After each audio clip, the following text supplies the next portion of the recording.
The desert did not greet him when he arrived. It only watched, stretching red dust beneath a blue sky that felt too wide to be forgiving. Each step forward carried the weight of a promise made long ago, and beside him, a German shepherd moved in quiet loyalty, sensing what words could not say. The wind whispered through stone like an old warning, and the silence felt less like peace and more like a question waiting for an answer. Somewhere between heat and shadow, man and dog stepped into a place where survival was no longer just about staying alive, but about learning how to remain human. And as night began to fall, one thought refused to let go. What if this journey was never meant to bring him back, but to finally make him stay? Before we begin, please support the channel by subscribing. And tell me this in the comments. How are you feeling right now, and where in the world are you watching from? I truly want to know how far this story can travel across this earth. The desert did not welcome Ethan Hawkwood. It did not rise to meet him, did not announce itself, did not soften its edges the way postcards promise. It simply existed, vast, patient, and utterly indifferent, stretching red dust beneath a sky so wide it felt almost unreasonable.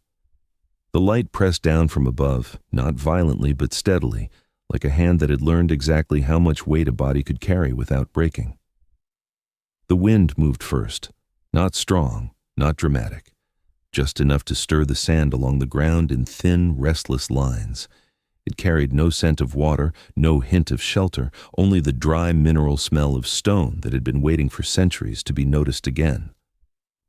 Somewhere far off, rock formations stood upright against the horizon, tall and still, like memories that refused to lie down no matter how much time passed.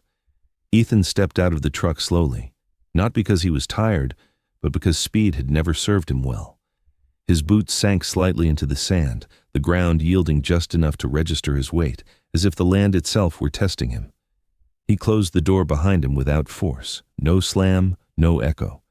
He had learned long ago that loud things attract attention, and the desert, unlike people, never misses anything. The heat settled immediately on his shoulders. It felt familiar, too familiar.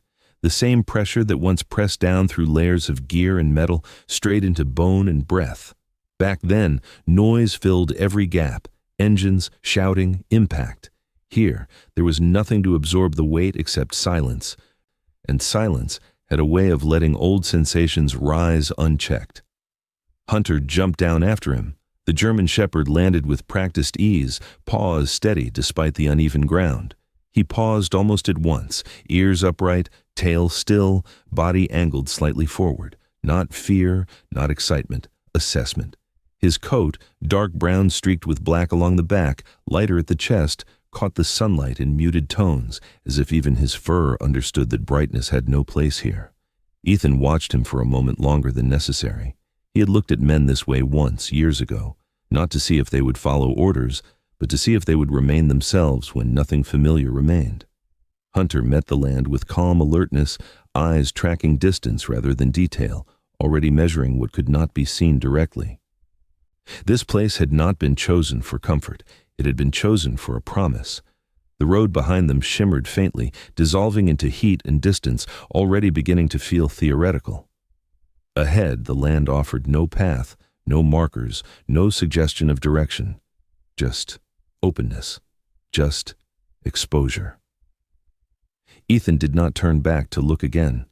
He had come far enough to know that the moment you keep checking what's behind you is the moment you stop moving forward. He reached into the inside pocket of his jacket and felt the folded paper there, worn thin at the edges. He did not take it out yet. He didn't need to read it again to know what it said. A name, a date, and a sentence written by someone who had believed, even then, that words could outlive bodies. If I don't come back, take me somewhere quiet. The desert seemed to breathe when the wind passed over it, lifting dust just enough to catch the light before letting it fall again. The sound was soft, almost careful, like breath drawn through clenched teeth.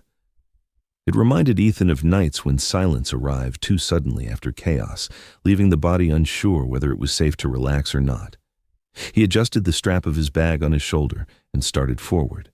Each step carried its own small resistance. the sand shifting, refusing to become predictable.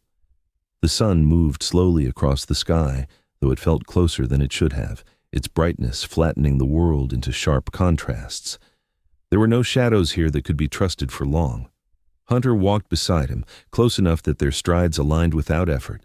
From time to time, the dog's head lifted, nose testing the air, ears flicking at sounds Ethan could not yet hear. Not threats, signals. The kind that exist whether humans pay attention or not. Ethan paid attention. He felt the tightening in his chest before he understood it. Not pain, not the kind that demanded immediate action. This was older, deeper, the kind that settles in quietly, waiting for conditions to be right. The sky above them felt too open, too blue, as if it were asking something of him without stating the terms. People believed that places like this offered peace, wide spaces, clean lines, quiet horizons. But Ethan had learned that quiet does not always mean rest. Sometimes it simply removes the distractions that keep certain thoughts at bay. Sometimes it forces you to carry everything yourself. A memory surfaced without invitation, not an image, but a sensation. Weight pressing down, breath measured carefully. The understanding that moving too fast could cost more than it saved. He let the memory pass without chasing it. This was not a place that rewarded urgency. They walked until the truck became a rumor behind them. The ground hardened slightly, patches of stone interrupting the sand. Ethan slowed instinctively, adjusting his steps. Hunter mirrored the change without command. The dog's loyalty was not performative. It was practical. He stayed close, not out of need, but out of decision. The air began to shift as the afternoon wore on. The heat remained, but something else crept in beneath it, a subtle drop in warmth that hinted at what would come when the sun lowered itself. The desert, he knew, did not hold on to heat the way people imagine. It releases it quickly, almost impatiently, as if eager to remind visitors that survival here required attention at every hour. Ethan paused near a cluster of rocks that rose from the ground like broken teeth. He took the paper from his pocket at last and unfolded it carefully, smoothing the creases with his thumb. The ink had faded, but the letters remained legible. He read the names silently. Then the date. Then the sentence he had already memorized. He folded the paper again and returned it to his pocket, closer to his chest than before. Hunter shifted his weight, glancing back toward the horizon. His posture changed subtly, still calm, but more alert now. Ethan followed the dog's gaze. For a moment there was nothing unusual. Then he heard it. Not a sound exactly. More like an absence where sound should have been. A hollowing out of the air, as if the wind had paused mid-thought. Ethan did not move. He simply listened. The sensation passed, leaving behind no explanation, only the faint impression that the land had noticed them in return. He dismissed the thought without argument. Personifying places had always felt indulgent, and yet he could not deny the feeling that something here was paying attention in its own quiet way. They continued on as the sun began its slow descent. The light softened slightly, lengthening the shadows of stone and body alike. Colors deepened. Reds grew darker. Browns leaned toward purple. The temperature dropped faster than Ethan expected, the heat bleeding away from the ground as if pulled by an unseen hand. By the time the sun hovered near the horizon, the air had cooled enough that Ethan drew his jacket closer around himself. The shift unsettled him, not because it was dangerous, but because it arrived without ceremony. The desert did not warn. It did not ease transitions. It simply changed. Ethan stopped and looked around, reassessing distance, light, time. Night would come quickly now, faster than he had planned for. The cold would follow just as swiftly. He glanced at Hunter, who met his eyes steadily, unbothered but aware. The dog trusted him. That trust was not symbolic. It was immediate and physical and absolute. Ethan exhaled slowly, feeling the weight of the day settle into his muscles. The desert had not rejected him. It had not welcomed him. It had waited. And now, as the last light slipped away, it reminded him, without malice, without mercy, that memory was not the coldest thing a man could carry into the night. The fire was already there when Ethan finished arranging the stones. Not large, not careless. Just enough flame to exist without announcing itself, the kind of fire meant to be seen only by someone who already knew how to look. It leaned low to the ground, its light restrained, as if it understood the desert's preference for understatement. The air around it carried a faint warmth, barely stronger than memory, but steady enough to hold the night at bay for a while. Ethan lowered himself onto the sand across from it, movements slow and deliberate. He fed the fire with small pieces of dry wood, listening to the soft crackle as each one caught. The sound felt intimate in the vastness, like a private conversation spoken carefully so it would not travel too far. Hunter settled beside him, close enough that their shoulders nearly touched. The dog's body angled outward, attention split between the darkness and the man at his side. The night deepened without ceremony. Stars appeared one by one, sharp and unblinking, indifferent to the small circle of light below. The temperature dropped quickly, the warmth of the day retreating as if it had never been offered in the first place. Ethan drew his jacket tighter and extended his hands toward the fire, watching the flames bend gently with each passing breath of wind. That was when the presence arrived. There was no sound to announce him, no crunch of footsteps on sand, no shifting of stone. One moment the space beyond the fire was empty darkness, and the next, it wasn't. The old Navajo man stood just outside the light, his outline barely distinguishable from the shadows behind him, as though the dusk itself had chosen a human shape. He did not greet Ethan. He did not seem surprised to find him there. Instead, he offered a single, slow nod. Not a welcome, not a warning, a recognition, the kind exchanged between people who understood that waiting was not always passive. Hunter stiffened at once. The German shepherd did not bark or growl, but his posture changed subtly, muscles tightening beneath his dark coat. His ears remained upright, eyes fixed on the man with quiet intensity, alert but controlled, protective but thoughtful. Ethan noticed this and said nothing. Trust, he had learned, was not something to rush, especially when silence was already doing the work. The man moved closer to the fire and sat down across from Ethan, lowering himself with ease that suggested long familiarity with uneven ground. His hands folded together loosely in front of him, fingers worn but steady. The firelight revealed a face shaped not by age alone but by attention. Lines marked his skin, yes, but they curved softly, as if drawn by years of listening rather than speaking. He wore simple clothing, earth-toned and practical, blending naturally into the landscape. Nothing about him felt borrowed from elsewhere. He belonged here in a way that required no explanation. For a long moment, neither man spoke. The fire crackled softly, shifting as a piece of wood collapsed inward. Hunter relaxed just enough to lower his head, though his eyes never left the old man's face. When the man finally spoke, his voice was quiet and unforced, the kind that did not compete with the world around it. Some people don't leave wars. The words were not aimed. They did not land with accusation or sympathy. They simply existed, like the fire, like the night.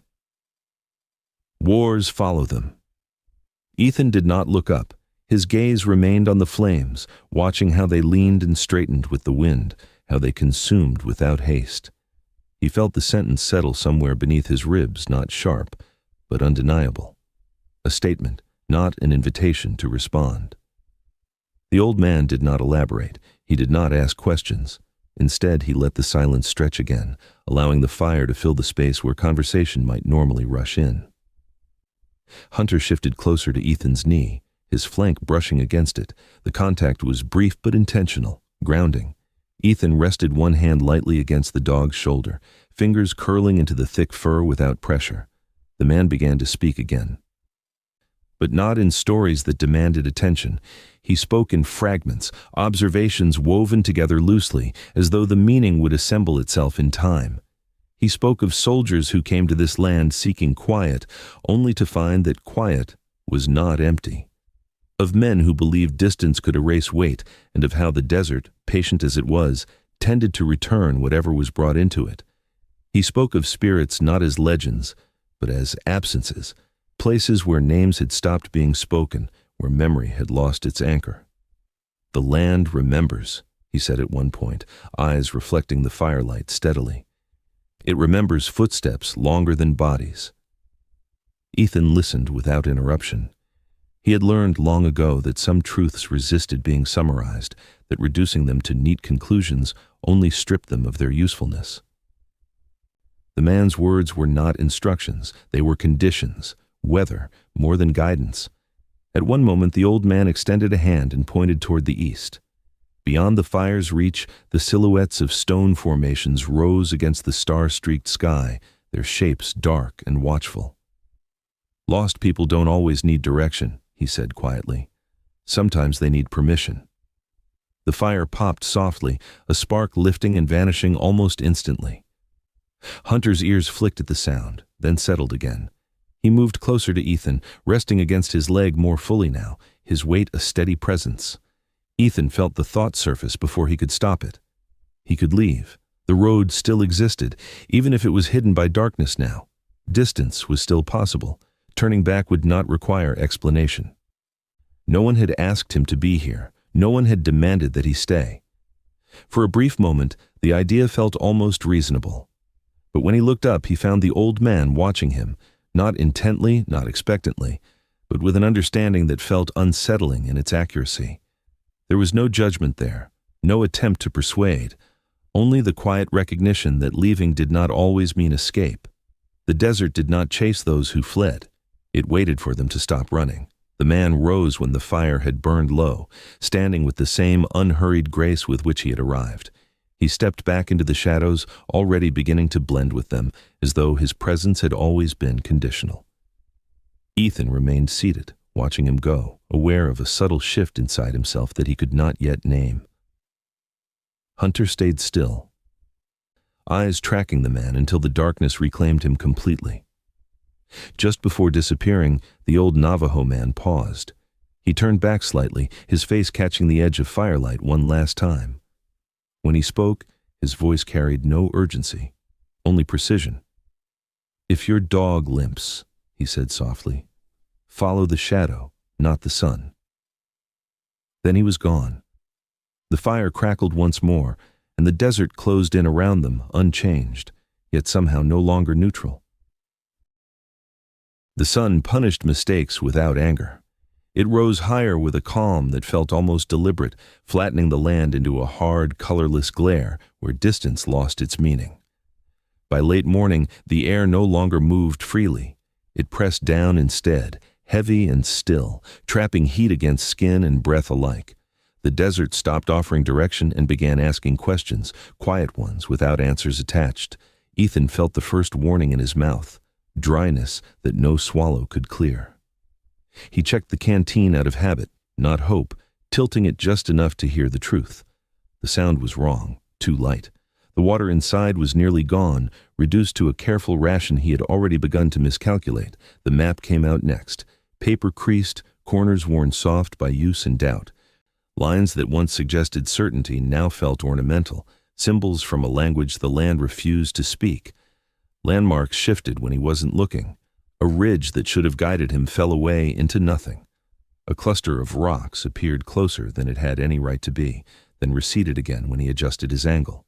The desert had stopped guiding. It was measuring. Hunter walked a step behind now, pace subtly altered. The German shepherd's breathing remained steady, but his ears flicked more often, tracking sounds that didn't announce themselves. His coat had darkened with dust, the rich brown and black muted under the sun's indifference. Still, his presence stayed close, deliberate, as if distance itself had become something to be rationed. The sound came without warning, a single yelp, sharp, honest, gone as soon as it arrived. Ethan dropped to one knee before his mind could catch up to his body. Hunter stood rigid, weight shifted awkwardly to one side, eyes fixed not on Ethan, but on the ground beneath him. The dog didn't pull away when Ethan reached for his paw. He didn't whine again. He simply waited. The damage revealed itself quickly. The pad was torn, skin split open against stone sharp enough to punish in silence. Not fatal, not dramatic, but dangerous in its honesty. Every step from here on would cost more than before. Speed would disappear. Heat would multiply. Ethan exhaled slowly through his nose and set his bag down. His hands moved without instruction, muscle memory stepping in where thought would only hesitate. He tore a strip of fabric from the inside of his shirt, the sound soft but final, and wrapped the injured paw with practiced care. Pressure applied just enough, knots tied cleanly, fingers steady. They had done this before. Not here. Not now. But the motions were the same. Hunter did not pull away. He stood still, trusting the hands that worked by feel rather than sight. His breathing synced with Ethan's, slow and controlled, the way it always did when things hurt but were not yet lost. They rested beneath a slab of rock that offered a shadow thin enough to be insulting. The shade barely softened the heat, but it broke the direct glare, and sometimes that was enough. Ethan leaned his back against the stone, knees bent, head tipped slightly forward. His breath came shallow, careful, as though he were conserving something more than air. The silence gathered weight. It pressed in around them, not empty but expectant, like a held breath waiting to see who would move first. The wind refused to help. The sun showed no interest in compromise. Ethan closed his eyes briefly, not to escape, but to count, to slow his pulse and separate discomfort from danger. Promises surfaced then, uninvited. How easily they were spoken. How heavy they became once silence was the only witness. The water ran out faster than he admitted to himself. Each sip was measured now, deliberate to the point of ritual.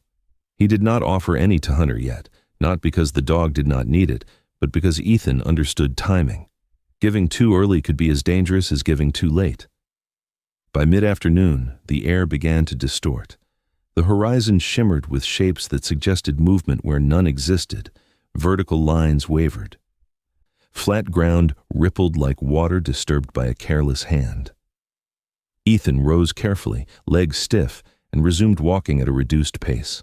Hunter moved with him, shoulder pressing lightly into Ethan's thigh whenever the terrain dipped unexpectedly. No command was given, none was needed. Ethan's steps faltered once, then again. The sun sat high and merciless now, stripping the world down to essentials. Heat radiated up from the ground, meeting the weight from above, compressing everything between. The map stayed in his pocket this time. He no longer trusted it to tell the truth. They walked until even the act of moving felt like a negotiation. When Ethan stumbled, Hunter leaned into him without hesitation, body firm and anchored. The contact steadied him, just enough to regain balance without calling attention to weakness. Ethan rested a hand on the dog's shoulder, fingers curling briefly into fur before releasing again. "I've got you," he said quietly. The words meant as much for himself as for the dog. The afternoon dragged on, each minute expanding into something heavier than time. The desert offered no landmarks now, only repetition, stone, sand, light. The same question asked again and again, "How much do you have left?" Night came hard. There was no gradual easing, no courtesy. The sun dropped behind the land as if pulled down, and with it went the heat. Cold replaced warmth without apology, slipping into every exposed space. Ethan felt it first in his hands, then in his chest, a tightening that had nothing to do with the temperature. He stopped and shrugged out of his jacket, draping it carefully around Hunter's shoulders instead. The dog resisted at first, more surprised than unwilling, but Ethan's hands were firm. "No," he said softly. "You first." His hands trembled as he adjusted the fabric, not from fear, but from memory. A flash of another time, another decision. A moment when choosing himself had seemed reasonable, necessary even, and the cost had only revealed itself much later. He would not repeat it. Hunter settled once the jacket was secure, body curling inward slightly to conserve warmth. Ethan sat beside him, drawing his knees up, arms wrapping around them. The cold deepened, seeping into bone and thought alike. The stars above sharpened, distant and unconcerned. The darkness thickened, closing in around them with a finality that felt earned. That was when Ethan saw it. At first he thought it was another distortion, a trick of low light and tired eyes, but as his vision adjusted, the shape held. A narrow break in the stone ahead, darker than the shadows around it, vertical and precise, a cut in the land that did not belong to chance. A passage. Ethan frowned, pushing himself slowly to his feet. He scanned the area, heart beating louder now, not with panic but with disbelief. He was certain this hadn't been there before, certain enough to feel the unease crawl up his spine. Hunter lifted his head, ears angling forward, attention fixed on the same point. Despite the injury, the dog stood, weight cautious but resolved. The desert had asked its questions. Now it was offering something in return. Ethan took a single step toward the opening and stopped, listening to the quiet pull at the edge of awareness, the sense that whatever waited beyond that narrow gap was not an answer, but an invitation. The canyon breathed blue, not light, reflection. Ethan stepped forward slowly, almost cautiously, as if sound itself might disturb whatever held that color in place. The narrow opening widened just enough to accept them, stone walls curving inward with a patience shaped by centuries of wind and rain. Every surface bore the soft polish of time, smoothed not by force but by repetition, holding the sky the way still water holds an image without claiming it as its own. With each step deeper, the blue intensified. It was not the bright blue of midday, nor the fragile blue of dawn. This was cooler, heavier, as if the sky had fallen once and decided not to rise again. The color wrapped itself around the canyon walls, pooling in their bends and recesses, deepening until it felt less like something seen and more like something entered. Hunter moved ahead, his gait uneven but deliberate. The German shepherd favored his injured paw, placing it carefully, refusing to rush despite the promise of shelter. His dark coat absorbed the color around him, edges softened by the reflected sky, making him appear almost carved from the canyon itself. There was no fear in his posture, only intent, as though he understood that this place demanded respect rather than caution. The air shifted the farther they went. It grew denser, quieter, as if sound had decided to stay behind at the entrance. Even the faint whisper of wind dissolved, replaced by a hush so complete it felt intentional. Ethan noticed his breathing slow without effort, each inhale deeper, steadier. Thoughts that had crowded him earlier loosened their grip, drifting to the edges of awareness as if asked politely to wait. He became acutely aware of small things, the scrape of his boot against stone, the subtle warmth radiating from Hunter's body, the way the canyon walls seemed to lean inward without ever closing. It felt less like being enclosed and more like being held, supported by something that did not need to prove its strength. They reached the center as the night deepened overhead.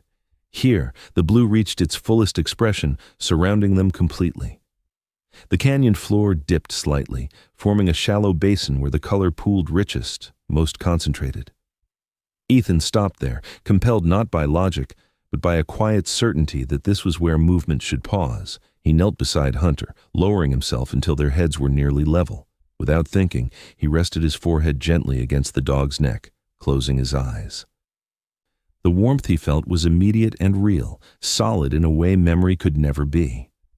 Hunter shifted slightly but did not pull away, breathing slow and even, present in the simplest, truest sense. For a long moment, Ethan stayed there. The world beyond the canyon ceased to exist. There was no desert, no horizon, no road dissolving into heat. There was only this pocket of quiet, suspended between stone and sky, where time felt less linear and more patient. Ethan reached into his jacket and removed the folded paper. His hands hesitated, not from doubt but from reverence. He unfolded it carefully, smoothing the creases as he had done countless times before. The name stared back at him, familiar and heavy, carrying years of unspoken weight. He read it aloud, voice low but steady, letting the sound exist fully in the space between the canyon walls. The canyon answered with silence, not the empty silence of abandonment, but the kind that listens, the kind that receives without demanding explanation. The sound of his voice faded naturally, absorbed rather than erased, as if the stone itself had chosen to hold it. Ethan exhaled, a long breath he hadn't realized he'd been carrying. For the first time in years, he did not feel watched by ghosts. There were no images pressing in at the edges of his vision, no sudden recollections tugging at his focus. The memories remained, but they no longer crowded him, no longer demanded acknowledgement all at once. They felt arranged, as if they had finally been given somewhere to stand. He felt accompanied, not followed, not haunted, accompanied. The realization settled gently, without fanfare, changing the shape of his presence in the canyon. His shoulders eased. The tension that had lived permanently between his shoulder blades softened, not gone, but no longer clenched in defense. Hunter lifted his head slightly, meeting Ethan's eyes for a brief moment before resting his chin against the stone. The dog's gaze was calm, unburdened by interpretation, offering no insight other than the simple fact of shared existence. The blue began to fade as night deepened, retreating gradually rather than vanishing. It thinned at the edges first, pulling back from the higher walls, lingering longest near the ground where they knelt. Even as darkness claimed the canyon, something remained, an afterimage, subtle and persistent, like warmth that stays in the skin after a fire has burned low. Ethan stood slowly, joints stiff but cooperative, and scanned the canyon walls. He noticed markings then, not symbols carved with intention, but variations in stone where water had once traced consistent paths, lines that suggested movement, continuity, the quiet insistence of time shaping space without agenda. The land, he realized, had been listening long before he arrived. They settled for the remainder of the night within the canyon's shelter, resting without ceremony. Ethan leaned back against the stone, eyes tracing the narrowing slice of sky above them. Hunter curled close, conserving warmth, his breathing a steady rhythm that anchored the space. Sleep came lightly, interrupted but restorative, the kind that acknowledges fatigue without surrendering awareness. Dreams hovered at the edge but did not intrude, respectful of whatever understanding had been reached. When dawn arrived, it did so gently. Light spilled into the canyon in pale increments, replacing the blue reflection with softer tones of gray and gold. The walls brightened slowly, revealing their true colors once more, though something of the night's quiet remained. Ethan rose carefully, stretching stiffness from his limbs, and took a step forward. That was when he saw them. Footprints in the sand. They were clear and deliberate, pressed into the fine layer of dust that had settled overnight. Not his, not Hunter's. The spacing was wrong, the weight distributed differently. They led away from the center of the canyon toward an exit Ethan had not noticed in the dark. He crouched, examining them more closely. The prints were fresh enough to hold definition, but not fresh enough to belong to anyone still nearby. Whoever had passed through had done so with purpose, neither hurried nor hesitant. Hunter stood beside him, ears angled forward, attention fixed on the same trail. Despite the injury, his posture held no alarm, only alert curiosity. Ethan straightened, eyes following the footprints as they disappeared around a bend of stone. The canyon had offered more than shelter. It had offered context. And now, as the morning light spread across the sand, it offered a direction, one that had nothing to do with maps and everything to do with being ready to follow. Morning arrived with clarity, not relief. The light slipped into the canyon carefully, pale and restrained, as if aware of what had been held there through the night. The blue that once filled the walls withdrew without resistance, leaving behind stone in its natural colors, muted reds, quiet grays, surfaces worn smooth by time rather than force. The air carried a coolness that sharpened thought without softening consequence. Ethan rose slowly, joints stiff but willing. Sleep had come in fragments, respectful and light, leaving him alert rather than rested. Hunter stood beside him, shifting weight carefully, favoring the injured paw but no longer hesitating. The dog's eyes followed the canyon's opening, fixed on something just beyond immediate reach. The footprints waited. They were clearer now in the morning light, pressed into the sand with uneven pressure. One step deeper, the next lighter. A man leaning into one side of his body, compensating for something long carried. Ethan crouched to study them, fingers hovering above the indentations without touching, reading the story written in weight and absence. "These aren't new," he murmured, the words barely leaving his throat. He followed them slowly, matching his pace to Hunter's careful gait. There was no urgency in their movement, only attention. Each step asked to be placed deliberately, to honor the ground beneath it. The canyon walls gradually widened, releasing them back into open air without ceremony. The trail led to a small rise where the land flattened abruptly. There, the footprints ended. In their place stood a marker, stones arranged with intention, balanced and aligned by hands that understood both patience and necessity. There was no name carved into them, no date etched for context, no symbol claiming ownership or explanation, just the quiet insistence of presence. Ethan stopped. The realization arrived not as a revelation, but as recognition. Something he had known in pieces now assembled itself fully, without sound or spectacle. Some wounds do not need to close, they need to be witnessed. He lowered himself to the ground beside the stones, knees bending slowly, joints protesting briefly before settling. His hands rested on his thighs, palms open, empty. He did not reach for the paper in his pocket this time. He did not need it. Time stretched. The wind passed through the stones, lifting dust gently, the grains catching light before falling back into place. It felt less like disturbance and more like acknowledgement, as if the land itself were exhaling in response. Ethan stayed still. Minutes passed, or maybe longer. It was difficult to measure time here, where nothing rushed and nothing insisted. The silence did not pressure him to speak. It waited. Finally, he leaned forward slightly and spoke, the words so quiet they seemed intended only for himself. "I remember." The sentence did not echo. It did not need to. The air accepted it fully, holding the sound just long enough for it to matter before letting it dissolve naturally. Ethan felt something loosen behind his ribs, not break, not disappear, but shift, like a clenched hand finally opening enough to breathe. Hunter stepped closer and lowered himself beside Ethan, resting his head across Ethan's thigh. The weight was gentle but grounding, the contact wordless and complete. Ethan rested a hand on the dog's head, fingers threading through familiar fur, feeling the warmth that confirmed what the canyon had suggested the night before. Here. Still here. For the first time, Ethan understood the promise differently. It had never been about arriving at the right place. It had never been about distance traveled or coordinates reached. It was about staying, about not leaving when the silence became uncomfortable, about choosing presence over avoidance, even when no one else was watching.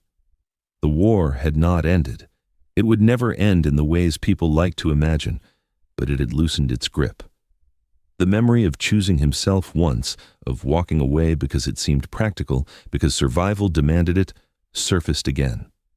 This time, it did not arrive with accusation. It arrived with context, with understanding shaped by years of consequence. He could not undo that choice, but he could choose differently now.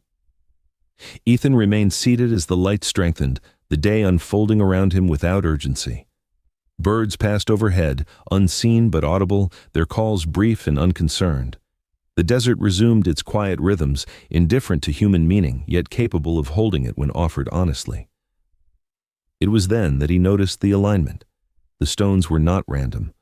From where he sat, the line they formed pointed distinctly north, not perfectly straight, but deliberate enough to suggest intention. Ethan stood and walked a slow circle around the marker, observing it from different angles. Each time, the direction held, north toward Utah.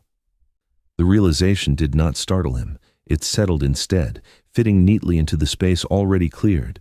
Someone had stood here before him, someone who had needed this place, then prepared a way forward without expectation of return. Not a destination, a continuation. Ethan looked back once more at the stones, committing their shape to memory without trying to memorize details. Some things were meant to be carried differently, not as images but as orientation. Hunter rose carefully and took a step north, pausing to look back at Ethan, ears alert but expression calm. There was no question in the dog's posture, only readiness. Ethan nodded once, acknowledging both the invitation and the responsibility it carried. They did not rush. They moved forward slowly, deliberately, each step measured, not because they feared what lay ahead, but because they understood the cost of inattention. The desert stretched out before them once more, familiar yet subtly altered, as if the land itself had shifted in response to the recognition offered moments earlier. The weight Ethan carried felt different now, not lighter exactly, but shared. As they walked, the wind followed gently, not pushing, not resisting. The silence returned, but it no longer pressed in from all sides. It accompanied them instead, like a witness content to remain quiet now that it had been heard. Behind them, the stones remained undisturbed. Ahead, the land opened northward, unmarked but prepared. The old Navajo man stood on the ridge as if he had never left, not waiting in the way people usually wait, with impatience or expectation, but present, rooted to the slope, balanced against the sky behind him. The morning light shaped his outline gently, revealing nothing new, as though time had decided he required no introduction. Ethan slowed his steps without thinking, the movement instinctive, respectful. The man's eyes fell to Hunter's bandaged paw. He crouched slightly, studying the wrap with a quiet focus that suggested familiarity rather than concern. Then he nodded once. Not approval. Acknowledgement. As if to say the wound had been seen and therefore no longer needed to announce itself. He rose and lifted one hand, pointing north. There was no visible trail, no line cut into the land. But when Ethan stopped trying to see it, when he let his gaze soften instead of search, the path revealed itself. A subtle shift in stone and soil, a logic written in shade rather than outline. A way forward meant for those willing to slow down enough to notice. "Some journeys don't end," the man said quietly. "They change shape." The words settled without demand. Ethan met the man's eyes and felt a recognition pass between them, brief and complete. Gratitude rose in him, not sharp enough to require speech. He bowed his head slightly instead, the gesture small but sincere. The man returned it with the same economy of movement, already turning back toward the land behind him. By the time Ethan looked up again, the ridge was empty. They walked on. Not with urgency, not with the caution that had marked earlier steps, but with a steadiness that felt earned. The pace was slower, adjusted to Hunter's healing gait, yet lighter somehow, as though each step required less negotiation than before. The desert no longer pressed questions into the ground beneath them. It allowed passage. As the hours passed, the land began to change its tone. The reds softened, giving way to paler earth and wider spaces between stone. The sky lifted higher, its blue expanding rather than bearing down. Shadows lengthened more gently now, no longer cutting the ground into harsh contrasts. By afternoon, Utah waited ahead, not as a boundary or destination, but as permission. The transition was subtle, no signpost announcing arrival, no dramatic shift demanding attention, just a sense of openness that felt less interrogative, more accepting. Ethan paused once to look back at the desert they had crossed, the familiar expanse already beginning to flatten into distance. He did not feel the urge to leave it behind. He carried it with him instead, correctly. Not as weight, not as burden, but as orientation. The desert had taught him how to stand still without collapsing, how to listen without needing answers. Those lessons did not belong to one place. They traveled. Hunter's limp faded gradually, almost imperceptibly. One step grew more confident than another, until the unevenness existed more in memory than in motion. The bandage loosened with use, its purpose fulfilled. Ethan adjusted it once, then let it be. The promise remained, but it no longer cut. It had lost its sharp edges, smoothed by presence and acknowledgement. What remained was not obligation, but truth. Something durable enough to live with rather than endure. As evening approached, the air cooled without hostility. A breeze moved through low grass, carrying sounds unfamiliar but not unwelcome. Ethan recognized the shift instinctively. This was not an ending. It was a handoff. They stopped for the night near a rise where the ground dipped gently, sheltered from wind but open to sky. Ethan gathered a small fire, modest and intentional, its light contained. Hunter settled beside him, head resting on paws, eyes half-lidded but attentive. Ethan watched the flames for a long while, not searching them for meaning. 3 lessons surfaced, not announced, not summarized, but present all the same. The first, some wounds do not ask to be healed. They ask to be honored, witnessed without urgency or shame. The second, leaving is not the same as escaping. Staying when silence grows uncomfortable is sometimes the bravest form of movement. The third, journeys worth taking rarely offer conclusions. They offer continuations, new shapes for old truths. The fire burned low as the stars emerged, scattered and precise. Somewhere far off, a nightbird called once, then fell silent. The sound carried across the open space without echo, existing briefly before dissolving into the dark. Ethan lay back against his pack and looked up. The sky here felt different, not larger, not smaller, just open. He thought of the stones arranged in the desert, of the canyon that had breathed blue, of the man who waited without waiting. None of it demanded belief. All of it had required attention.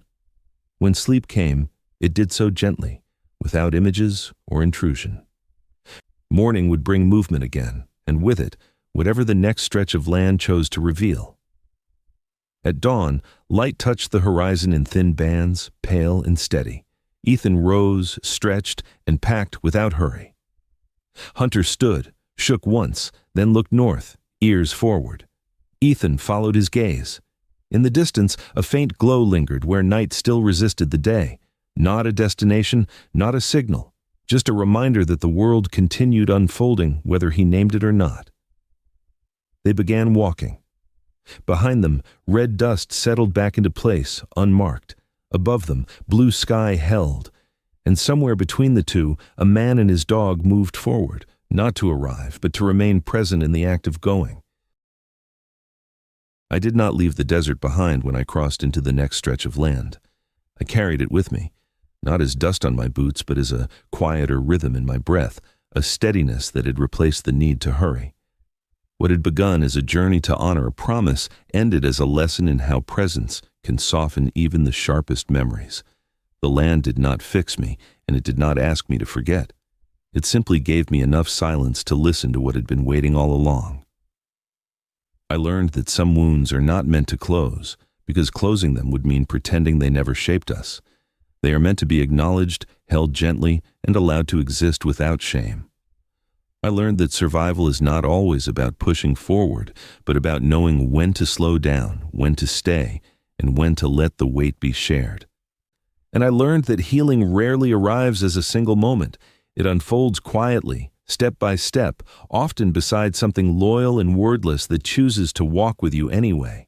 Hunter taught me that without trying. His presence never demanded explanation, never asked me to be more than I was in each moment. In his steady pace and quiet trust, I found a mirror for the kind of man I wanted to remain. One who notices, one who stays, one who does not turn away when the silence grows heavy. Together we moved through heat and cold, through doubt and clarity, until the journey no longer felt like an escape, but a continuation. Now, as the sky opens wider and the land stretches on, I feel lighter, not because the past is gone, but because it no longer pulls me backward. The road ahead does not promise answers, only movement, and that is enough. Somewhere beyond this horizon, another quiet place is waiting, and I am finally willing to meet it without asking it to carry what I must learn to hold myself.